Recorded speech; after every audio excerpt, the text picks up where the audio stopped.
When the entire room stood up clapping for my sister's success, I smiled like everyone else. What they didn't see was the battle I had fought alone, the life I had built in silence, and the part of me that had learned to expect no applause. My name is Mara Celine, and for as long as I can remember, my sister Viviana has been the shining star of our family. Everyone loved her confidence, her ambition, her dazzling achievements. Honestly, I was proud of her too, but pride has a way of growing heavy when you're constantly standing in someone else's shadow. That night, as we celebrated Viviana's biggest accomplishment yet, I stayed quiet, just like I always had. I never planned to steal her moment. I never even planned to speak. But my daughter Ella had other plans. And when she walked to that stage, everything I had built in silence finally came to light. The banquet hall gleamed under chandeliers that looked like they had been pulled straight out of a fairy tale. Gold and silver balloons floated above clusters of round tables, and the scent of fresh roses filled the air. Laughter echoed off the marble floors. Everywhere I turned, people were dressed in their best. Glittering gowns, sharp suits, faces beaming with pride. Tonight was Viviana's night, and no one would let you forget it. I adjusted the strap of my simple black dress and plastered on my best smile. As much as I loved my sister, it was hard to ignore the sharp edge of loneliness curling inside my chest. I glanced across the room and spotted her surrounded by admirers. A vision in red silk, her dark hair shining under the lights, her laughter loud and confident. She was magnetic, as she had always been. Growing up, Viviana had been the dreamer and the doer. Top of her class, president of every club, the one who left our small town and never looked back. She built her marketing empire from scratch, and tonight she was being honored as Entrepreneur of the Year, the highest recognition the Chamber of Commerce had to offer. Our parents, especially our mother, could hardly contain their pride. I saw her dabbing her eyes with a tissue, murmuring to her friends about how Viviana had been destined for greatness even as a child. And me? I was the one who stayed, the one who chose stability over ambition. I got married young, had my daughter Ella, and when my marriage crumbled, I picked up the pieces and kept going. No glamour, no grand achievements to announce over Christmas dinner. Just a life built quietly around resilience, long work hours, late-night homework sessions with Ella, and dreams that had learned to whisper instead of shout. I didn't resent Viviana. Not really. She deserved the applause. She had worked hard for it. But somewhere along the way, I had started to believe that the sacrifices I made, the ones no one saw, didn't count. That being dependable, being steady, was invisible compared to building empires and winning awards. Ella sat beside me at our table, her small hand resting over mine. She was 17 now, but moments like this reminded me how fiercely protective she still was of me. She didn't miss much. Not the tight smile I wore, not the occasional glances I gave my mother, hoping for a nod of acknowledgement that never came. The MC took the stage, his voice booming through the speakers, announcing Viviana's grand achievements. A slideshow began to play on giant screens around the room, filled with glossy photos of Viviana cutting ribbons at new offices, giving keynote speeches, posing with celebrities. Every photo was a reminder of everything she had built and of everything I hadn't. I tried to keep my focus on the positive. I wanted to be happy. Truly I did. But when a woman at a nearby table leaned toward her companion and said, just loud enough for me to hear, "Poor Mara. Some people just aren't meant for the spotlight." My heart gave a painful lurch. I looked down at the napkin in my lap and swallowed hard. Maybe they were right. Maybe I wasn't built for the spotlight. Maybe my life was just a collection of small, invisible victories that didn't matter beyond my own four walls. Across the table, Ella stiffened. She heard it too. I gave her hand a squeeze, silently begging her to let it go. It wasn't worth making a scene. I had learned long ago that defending yourself only made you look bitter. Better to smile, to nod, to pretend the comments didn't dig into your skin like thorns. As the applause roared for Viviana's acceptance speech, I forced myself to clap along, to cheer like everyone else. This was her moment. It wasn't about me. It never had been. Still, as I watched her bask in the adoration, a small part of me ached. Not out of jealousy, but out of a quiet yearning to be seen, just once, not for being extraordinary, but for enduring, for building something, even if it wasn't wrapped in spotlights and headlines. I didn't know it then, but everything was about to change. I had no idea that my silent sacrifices, the ones I thought had gone unnoticed, were about to be dragged into the light by the one person who had always seen me clearly. My daughter, my fiercest champion, my quiet revolution was about to become anything but quiet, and it all started when Ella stood up from her chair, heart pounding, voice trembling, and walked toward the stage. Ella's chair scraped softly against the floor as she stood. I caught her hand, gripping it lightly, my eyes pleading. She leaned down just enough for me to whisper, "Please, don't." She gave me a small, almost heartbreaking smile. "Trust me, Mom," she said. Then she slipped from my grasp and threaded her way through the sea of tables, heading toward the stage. Panic surged up my spine. My heart hammered. What was she doing? My mind raced through possibilities, each worse than the last. Maybe she would embarrass herself. Maybe she would embarrass me. Maybe she would cause a scene Viviana would never forgive us for. My chest tightened as the MC glanced at Ella. His brow furrowed slightly, but then he smiled and stepped aside, offering her the microphone. The room buzzed with soft confusion. Guests shifted in their seats. My mother turned toward me sharply, an unspoken question flashing in her eyes. What was happening? I wanted to disappear. Ella stood under the lights, looking smaller and younger than usual, but her voice, when she spoke, was strong and clear. "Good evening," she began.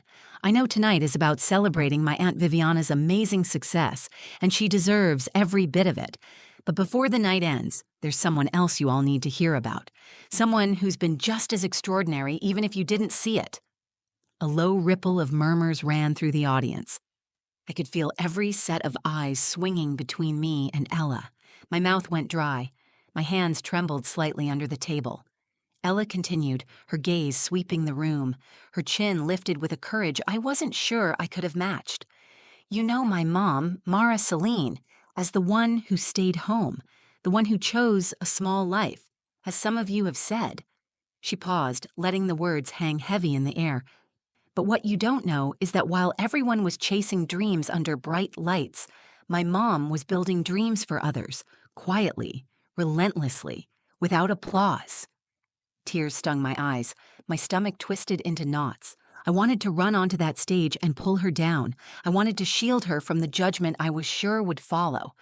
But I stayed frozen, my heart pounding so hard I could barely hear anything beyond the thudding in my ears. Ella held up a leather folder, opening it slowly. From where I sat, I recognized the seal embossed on the paper inside. The National Literacy Foundation's crest. A plaque shining under the spotlights gleamed in her hands. "For the past 5 years," she said, her voice breaking just a little, "my mom has been running a nonprofit called Bright Pages. She created it from our tiny kitchen table. She spent sleepless nights writing grants, drove miles to tiny towns no one talks about, and helped over 2,000 children learn to read. Children whose futures were slipping away because no one believed in them. My mom believed." The room was dead silent. You could have heard the drop of a pin. My mother sat stiffly next to me, her mouth slightly open. Viviana stared at Ella, her expression unreadable. Ella pressed forward. "She never told you. She didn't want the spotlight. She didn't ask for thanks, but tonight she deserves it. She deserves it more than anyone else I know." She turned the plaque around, showing it to the entire hall. The engraved words caught the light.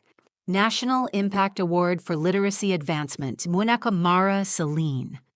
The MC stepped forward again, taking the microphone gently from Ella. His voice was thick with emotion when he said, "Ladies and gentlemen, please join me in honoring Mara Celine." The applause began, tentative at first, like people weren't sure if it was allowed.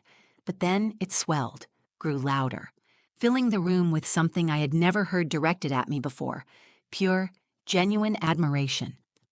I sat frozen, my hand covering my mouth, as dozens of people stood, applauding, cheering. I looked at Ella. Her eyes found mine across the room. She didn't need to say anything. I understood. I wasn't invisible. Not anymore. But even as the noise rose around me, part of me struggled to breathe through the swirling emotions. Pride, fear, shock. Would Viviana feel betrayed? Would my mother resent that the spotlight had shifted, even just for a moment? I was pulled between two tides, the fierce swell of pride my daughter had handed me, and the fear that claiming this recognition would somehow cost me the fragile acceptance I had clung to my whole life. I didn't know it yet, but that night was about more than applause. It was about finally choosing to believe that what I had built, quietly, fiercely, without permission, was worthy of being seen, and that was just the beginning. For a few moments after the applause washed over me, I just sat there, stunned, afraid that if I stood, I would somehow break the moment, as if this fragile thread of recognition would snap and vanish, and everything would go back to how it had been. I could feel every heartbeat in my chest, every shaky breath. My mother leaned closer and touched my arm. Her hand was warm, but hesitant, like she wasn't sure what to say. Her eyes, normally so sharp and watchful, shimmered with something that looked almost like regret. "Mara," she whispered, her voice cracking slightly. "Go." I turned and looked at her, searching for any hint of sarcasm or resentment. But for the first time in a long time, I saw only pride. Real, unguarded pride. Across the room, Ella stood waiting by the stage, clutching the plaque against her chest. She nodded at me, urging me forward. Her cheeks were flushed with emotion, but her eyes were steady and sure. She believed I deserved this moment, and somewhere deep inside, a part of me started to believe it too. I pushed back my chair and stood on legs that trembled slightly. The room seemed to tilt around me. I could feel hundreds of eyes following my every move as I made my way toward the stage. Every step felt like I was shedding years of doubt, one layer at a time. I had spent so long building walls around myself, walls made of modesty, fear, and the belief that my work was only valuable if no one noticed it. Tonight, those walls were crumbling. Tonight, I wasn't just the sister who stayed behind. I wasn't just the single mother who made do. I was something more. When I reached the stage, Ella met me halfway and pressed the plaque into my hands. Her fingers brushed mine, giving a gentle squeeze, grounding me in the moment. I turned to the microphone, blinking against the bright lights that made it hard to see the audience. I hadn't prepared a speech. I hadn't even prepared to be seen. But somehow, the words came. "I don't really know what to say," I began, my voice shaking but growing steadier with each word. "I never did any of this for recognition. I never thought my name would be spoken into a microphone like this. All I ever wanted was to give children a chance, to hand them a key that could open doors they didn't even know existed." I paused, swallowing hard. The room was silent, hanging on to every syllable. I was never the loud one. I didn't build companies or stand on stages. I built hope in small corners of the world where hope felt like a stranger. I built it one child, one story, one late night at a time. I looked down at Ella, who beamed up at me with a pride so fierce it made my throat tighten. "And the truth is," I continued, "I couldn't have done it without my daughter. Ella has been my biggest supporter, my bravest believer. She reminded me tonight that even if you work in silence, even if no one sees you for years, what you build still matters. It matters more than you know." I looked out into the sea of faces. Some were wiping away tears. Others simply nodded, their expressions soft with understanding. "I'm grateful beyond words," I said, "not just for this award, but for the reminder that we all have the power to build something beautiful, even when no one is watching." As I finished, the applause rose again, filling the hall with a warmth that felt different this time. It wasn't just polite clapping. It was real. It was earned. The MC stepped forward to thank me, but before he could say anything, Viviana came up onto the stage. For a split second, fear flashed through me. Was she angry? Upset that her moment had been interrupted? But then she wrapped her arms around me in a fierce hug, a real one. No cameras flashing, no performance, just two sisters, long overdue for understanding. "You're incredible, Mara," she whispered into my ear. "I had no idea." Neither did most of them, but now they did. And more importantly, now I did. As we stepped off the stage together, Ella ran up and hugged me tight. My mother met us near the stairs, her face still wet with tears. For the first time in my life, she didn't compare me to Viviana. She just said, "I'm so proud of you, baby girl." and I believed her. In that moment, I realized something. Recognition is beautiful, but the real turning point wasn't in winning applause. It was in finally recognizing myself, my worth, my strength, my story. And that changed everything. As we stepped down from the stage, I could feel the weight of years lifting off my shoulders. It wasn't just the applause fading behind us, it was the quiet, stubborn belief that my life hadn't been enough. It was breaking apart, piece by piece, right there on the polished floor of that banquet hall. Ella's arm stayed looped through mine, grounding me. Viviana walked beside us, silent at first, as the guests returned to their seats. But the energy in the room had changed. The glitz and glamour that had seemed so important just an hour ago suddenly felt hollow compared to the rawness filling the space now. Caught snatches of conversations as we passed. How did we not know? She's been doing this for years. That's real impact. People weren't talking about Viviana's million-dollar deals anymore. They were talking about a mother, a woman, a builder of futures who had asked for nothing and given everything. At our table, my mother stood waiting. She looked smaller than I remembered, smaller and older somehow. But there was a softness in her face I hadn't seen since I was a child. She took my hands in hers, her voice thick with emotion. "I'm sorry, Mara," she said, her lips trembling. "I should have seen you. I should have told you sooner how proud you make me." Tears threatened to spill again, but I held them back, not because I didn't feel them, but because I wanted to savor every second of this moment with clarity. For once, I didn't want to hide behind tears. "I know, Mom," I said softly. "I know." We embraced, and for the first time in decades, it felt like no one was comparing, no one was measuring. It was just love, raw, imperfect, overdue. Viviana cleared her throat, her voice lighter now, but filled with a different kind of respect. "I owe you an apology, too," she said. "All these years, I thought being loud was what made things important. But you've been doing the real work. You built something that actually matters." She wasn't saying it to be polite. She meant it. I could see it in the way she looked at me. Not as the sister who lagged behind, but as the sister who had built a world without asking for applause. For a while, we stood there, just the four of us, in our little circle. The awards, the titles, the expectations, all of it blurred into the background. What remained was the simple, undeniable truth that sometimes the quietest victories are the ones that echo the longest. As the evening wound down, guests came over one by one. Strangers, friends of friends, people who had barely known my name before tonight. They wanted to shake my hand, hear about bright pages, offer support, even volunteer. An older man in a crisp navy suit, a CEO from one of Viviana's partner companies, leaned in and said, "If you ever need funding, Mara, call me. We need more people like you." It was surreal. For so long, I had lived in the shadows, convinced that what I built mattered only to the few kids whose names I learned and faces I never forgot.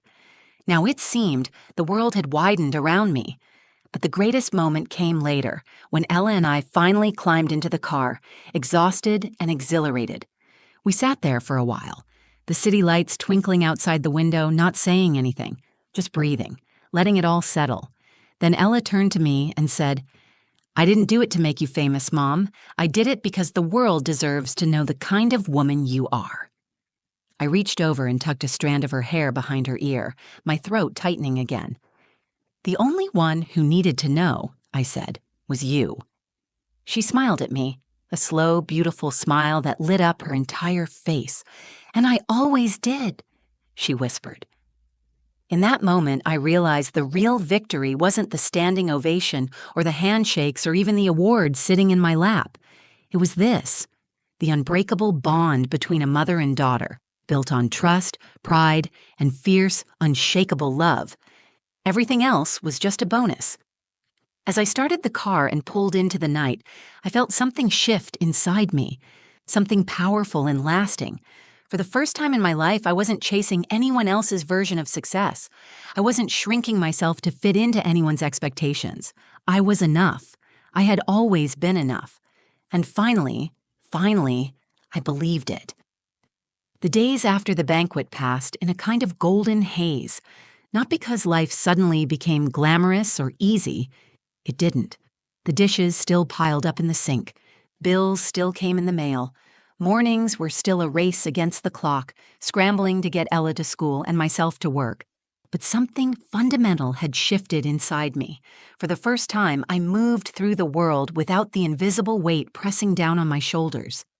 I no longer heard the old whisper that said I hadn't done enough. That whisper was gone, replaced by a quieter, stronger voice inside me, one that said, "You built something real. You made a difference." It wasn't about the award. It wasn't about the applause or the handshakes or the offers of funding. It was about finally recognizing the life I had carved out of all those silent, ordinary moments. 2 weeks after the banquet, I received a handwritten letter in the mail. It was from one of the boys who had gone through the Bright Pages program years earlier. "Dear Miss Mara," it began. The letter's neat, but a little shaky. "Thank you for helping me learn to read when nobody else had time for me. Because of you, I'm graduating high school this year. I'm going to college. I'm going to be a teacher like you." I sat at the kitchen table, tears streaming down my face, the letter clutched in my hands. This was what mattered. This was what I had built in silence. And suddenly I realized that the quiet paths we walk, the sacrifices we make when nobody is looking, the dreams we nurture in private, they are never wasted. They ripple outward in ways we may never fully see. They matter in ways that awards can't measure. A few weeks later, Viviana invited me out for lunch. We sat across from each other in a sunny little cafe, no crowds, no flashing cameras, just sisters, rebuilding something between us that had been cracked, but not broken. "I've been thinking a lot about that night," she said, stirring her coffee absent-mindedly. "About you, about how much I missed." I didn't interrupt. I let her speak, let her take her time. "I was always so busy chasing the next milestone," she said. "I thought success had to be loud to count. But you built something stronger in the quiet." Her voice broke a little and she laughed self-consciously. "You built something that lasts." I reached across the table and squeezed her hand. We didn't need to say much more. We understood each other now in a way we never had before. Ella, too, seemed to stand a little taller these days. She carried herself with a new kind of pride, and not the kind you get from being the daughter of someone important. It was the pride that comes from seeing the truth, that greatness isn't measured in headlines or bank accounts, but in the lives we quietly lift up along the way. I often thought back to that night in the banquet hall, to the moment Ella took the microphone. She could have stayed silent. It would have been easier, safer, but she didn't. She chose to speak. She chose to shine a light into the places I had quietly labored, not to embarrass me, but to honor me. And in doing so, she taught me the greatest lesson of all. Sometimes the ones we think we are protecting are the ones protecting us in ways we can't even see. Now, when I stand in front of new volunteers at Bright Pages, when I speak to donors or read letters from children who finally cracked open their first book, I remember what that night taught me. That quiet doesn't mean small, that invisible doesn't mean insignificant, and that love, poured out over years in unseen ways, is a force bigger than any applause. My life didn't change because the world finally noticed me. My life changed because I finally noticed myself. As I tucked the plaque into a small corner of my living room, surrounded by photographs of Ella, of our road trips, of story times and messy kitchens and simple joys, I realized that my legacy wasn't made of gold or headlines. It was made of laughter, of open books, of stubborn hope, and of a daughter who refused to let her mother's light stay hidden. In the end, it wasn't about proving myself to the world. It was about finally embracing the truth I had been building all along. I had created something beautiful, and I didn't need a stage to know it. Thank you for listening to my story. If it touched your heart even a little, if it reminded you of someone building something beautiful in silence, I would love for you to like this video and share it with someone who might need to hear it too. I'd also love to hear your own story. Drop a comment below and tell me. Have you ever felt unseen while working for something that mattered? Your voice matters here. Your journey matters. I read every single comment. And if you want more true stories that remind us of the strength we carry in quiet moments, subscribe to the channel and join our community. We are all building something, and here you are never invisible. Until next time, keep building, keep believing, and remember, even the smallest light shines bright in the dark.